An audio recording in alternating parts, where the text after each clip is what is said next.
This video is sponsored by Sani Hajumra Tours and Travels. ये कल ईद है, ये हम नए कपड़े पहनेंगे। हाँ भाई, कल हम बहुत मजा करेंगे। हाँ, कल हमें नमाज के लिए ईदगाह भी जाना है। भाई, हमें ईद की सुन्नत और अहकाम बताइए ना।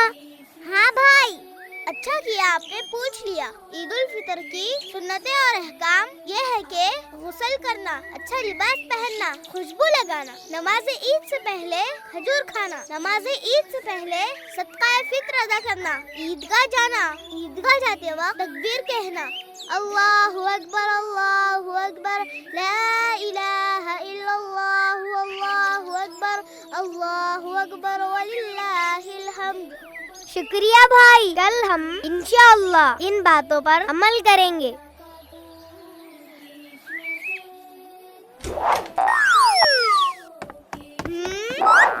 ईद मुबारक। ईद मुबारक। आपको भी ईद मुबारक हो। ईद मुबारक। आपको भी ईद मुबारक। अवा भाई, ईद मुबारक। आप सबको ईद मुबारक हो।